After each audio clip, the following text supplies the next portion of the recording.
김민아의 시사 위키.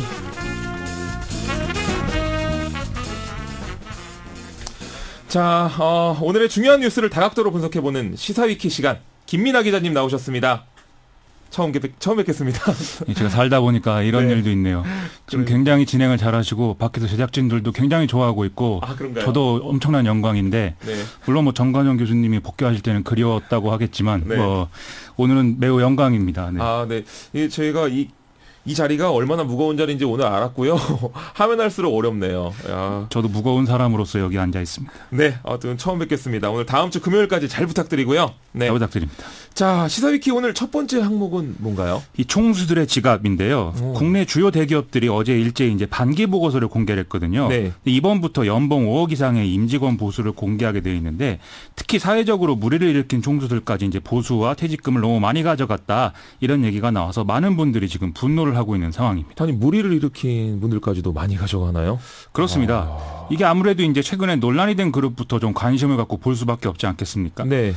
이제 그 물벼락 갑질로 물의를 일으킨 조현민 씨. 그렇죠. 대한항공과 진에어로부터 합쳐서 17억 정도 갖고 갔는데. 17억이요? 그렇습니다. 이 중에 13억 정도는 퇴직금이라고 하는 거죠. 퇴직금이 13억이요? 그렇죠. 네. 이 엄청난 금액인데, 전 상상도 못 해볼 금액인데. 네. 또 재계의 연봉킹은 이 조현아의 아버지인 한진그룹 조양호 회장이고요. 아이고. 그룹계열사 네 곳으로부터 올해 상반기만 약 58억 원 정도의 지금 급여를 받아간 걸로 나와 있습니다. 58억 원. 네. 그렇습니다. 지금 공개된 상장사 임원 중에는 가장 많은 보수를 챙긴 것으로 그렇게 나와 있습니다. 상당히 금액이 크긴 크네요. 그렇죠. 근데 대기업의 총수니까 그만큼 받을 수도 있지 않나 하는 시각도 있을 것 같긴 한데요. 그렇습니다. 그래서 이걸 뭐 기준으로 어떻게 정할 것인가, 이것 때문에 이제 여러 가지 논의가 또 필요한 상황이긴 한데요. 네. 하지만 지금 이제 사회적으로 물의를 일으킨 게 그룹 이미지로 지금 훼손이 됐고, 그게 이제 여러모로 실적의 이제 그 하락으로 드러났기 때문에 이게 부적절하다, 이런 이제 비판이 많이 있는 것도 사실입니다.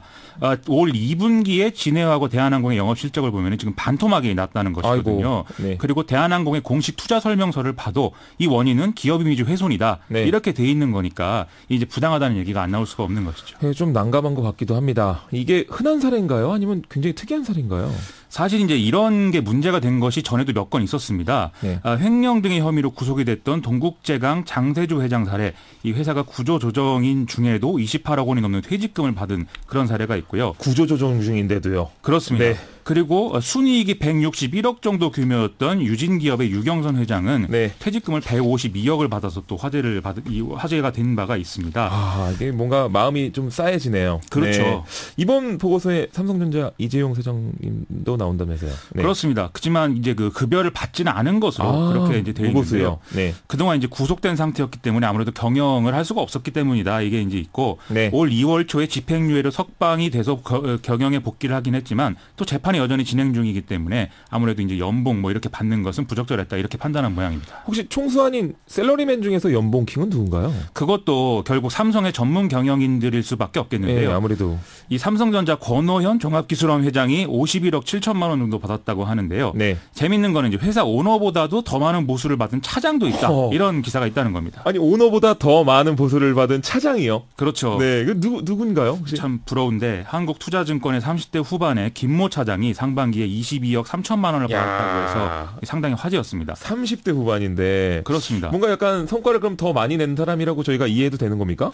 그렇습니다. 이제 증권사의 경우에는 낸 수익에 따라서 성과급을 지급하는 경우가 이제 대다수거든요. 네. 앞서야 한국투자증권 김모 차장 양매도 상장 지수 증권이라는 상품에서 막대한 수익을 내서 이제 이렇게 좀 성과급을 많이 받았다는 거고요. 네. 다른 경우 투자은행 혹은 기관 간 채권 거래 등을 중개하는 업무에서 성과를 얻어서 또 이 정도의 금액을 또 많이 받았다, 이런 사례들이 몇 건 또 있는 걸로 보도가 되고 있습니다. 어쨌든 능력만 있으면 돈을 벌 수 있는 시대인 건 맞는 것 같습니다. 그렇습니다. 요즘은 또 성과연봉제 계약이 많이 일반화되어 있기 때문에 네. 이렇게들 많이 생각을 하시죠. 그리고 또 기업 입장에서도 성과에 따라서 임금을 지급하면은 능력 있는 직원에게 더 많은 모티브를 주면서도 이윤을 늘릴 수가 있으니까 또 여러모로 장점이 되겠죠. 하지만 꼭 네. 그렇게 볼 수만 있는 거냐, 이런 반론도 좀 많이 있습니다. 네, 어떤 얘기인가요? 성과를 내서 돈을 더 많이 버는 사람들은 사실 극소수라는 거죠. 그렇죠. 뭐 저 같은 사람이 뭐 많이 벌겠습니까? 아니요, 그래도 많이 보실 수도 있죠.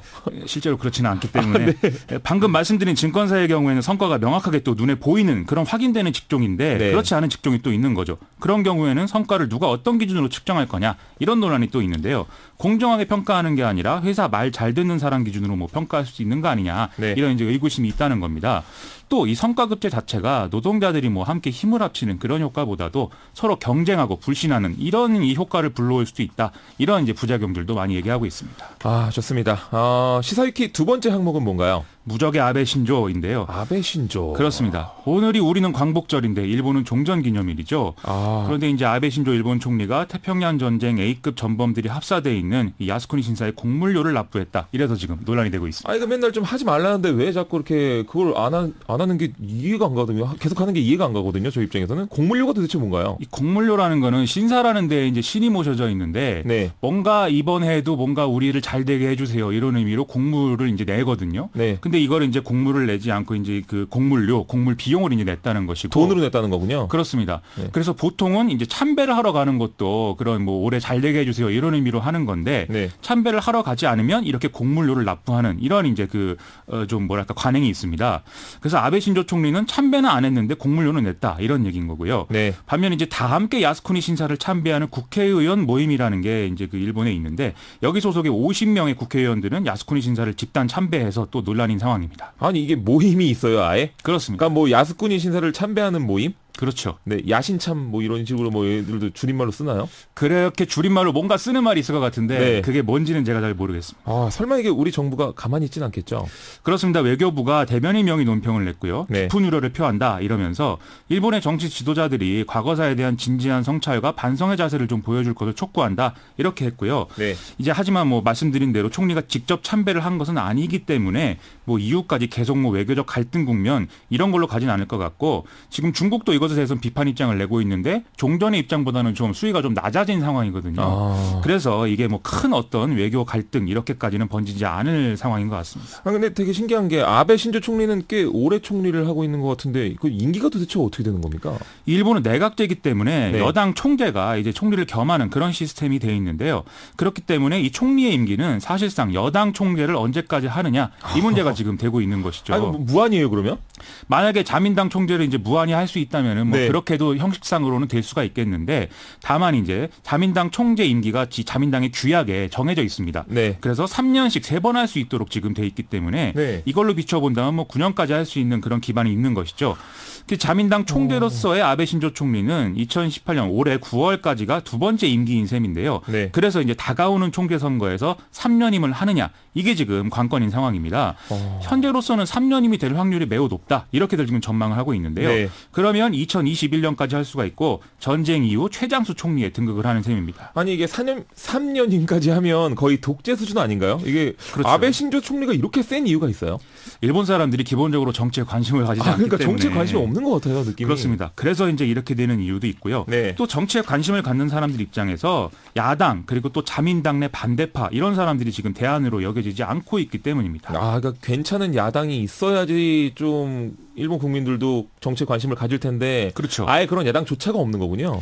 있긴 있는데 좀 100% 믿지를 못하는 그런 상황이 좀 되고 있는 것이죠. 네. 지금 이제 뭐 예를 들면 야권을 크게 나눠보면은 90년대 초반까지 이제 영향력을 유지했던 사회당 출신 세력들이 있고 네. 그보다는 좀 더 온건한 이제 민주당 이제 그 주류 세력들 그리고 자민당 탈당파 이렇게 세 가지 정도로 지금 볼 수가 있거든요. 네. 이 사람들이 지금까지 한 2번 정도는 집권을 이제 해본 경험이 있는데 그때마다 자기들끼리 계속 싸우고 분열하고 이합집산하고 그리고 이 자민당 탈당파 같은 경우에는 뭐 돈 문제 이런 거에 연루돼서 또 부패했다 네. 이런 얘기들이 나온 바가 있어서 100% 믿지를 못하는 그런 상황인 겁니다. 그리고 또 민주당 집권기의 경우에는 그때 이제 2008년도에 글로벌 금융위기가 좀 겹쳐 있었기 때문에 이거 경제를 제대로 살리지 못한 그런 정권이다 이런 이제 그 어떤 생각들도 있는 상황이고요. 네. 또 거기다가 당시에 후쿠시마 핵발전소 사태가 있지 않았습니까? 네. 그때 이제 제대로 수습을 못해서 지금 뭐 민주당 못 믿겠다 이렇게 생각하는 사람들이 아직도 좀 많다는 것이죠. 그러네요. 뭔가 이게 인터넷에 그런 말이 있거든요. 여당은 부패로 망하고 야당은 분열로 망하고. 그런 점들이 항상 뭐 네. 있는 것 같습니다. 그렇군요. 우리도 지금 여당에서 대통령이 있는데 문제가 있으면 야당 후보를 뽑아서 권력을 바꾸기도 하지 않습니까? 그렇습니다. 네. 일본에서 자민당 말고 다른 야당들은 아예 그걸 하지도 못하는 거군요. 아까 그런 이유 때문에. 그렇습니다. 그래서 이제 자민당 내에서 다른 세력으로 이제 좀 자민당 내에 또 반대파가 있을 거 아니겠습니까? 네. 그 사람들로 좀 바꿔보면 어떨까 하는 그런 이제 생각을 하는 분들도 있을 텐데 네. 그 사람들도 이제 약점들이 있습니다. 패전 이후에 이제 미 군정 지배가 들어가면서 일본 정치의 주류가 원래는 이제 군대는 좀 포기하고 대신 그 돈으로 경제 발전을 하자 이런 사람들이 이제 주르륵 쭉 있었거든요. 네. 근데 이 사람들이 좀 국가주도 개발을 강력하게 하면서 이득을 이제 자기들끼리 이제 나누는 모델을 이제 그 만들다 보니까 자연스럽게 이제 부패하는 상황이 된 겁니다. 그래서 자민당 소속의 총리들이 이제 그 정치자금 스캔들에 이제 직접 연루가 되는 일이 2번이나 있었고요. 그래서 국가가 주도하는 경제개발 모델이 더 이상 작동을 안 하면서 경제 위기 뭐 이런 것들이 같이 오면서 자연스럽게 이제 몰락하는 그런 수준에 접어들게 된 것이죠. 이걸 개혁하면서 자민당을 없애버린다 이런 얘기를 하면서 또 자민당 내에서 총리가 된 게 고이즈미 주니치로 총리거든요. 네. 그런데 이 사람이 방금 말씀드린 그 뭐 군대는 포기하고 대신 경제 발전을 하자는 쪽이 아니라 우리는 군대도 가져야 되고 이제는 전쟁할 수 있는 국가가 돼야 된다. 이런 생각을 가진 파벌의 이제 영수였던 겁니다. 네. 그리고 지금 아베 신조 총리도 이 같은 파벌에 속해 있었던 그런 사람인 것이죠. 그래서 얼마 전에 이제 사학 스캔들 이런 것도 있었는데 그것도 뭐 아베 신조 총리가 직접 돈을 받거나 뭐 이런 스캔들은 아니거든요. 네. 그래서 상대적으로 아베 신조 총리가 좀 더 안정감이 있다. 이렇게도 평가하는 그런 목소리들이 많은 그런 상황이 반영되고 있는 그런 실정입니다. 좋습니다. 오늘 감사드립니다. 김민하 기자님. 내일도 오겠습니다. 네, 내일 뵙겠습니다. 감사합니다. 네.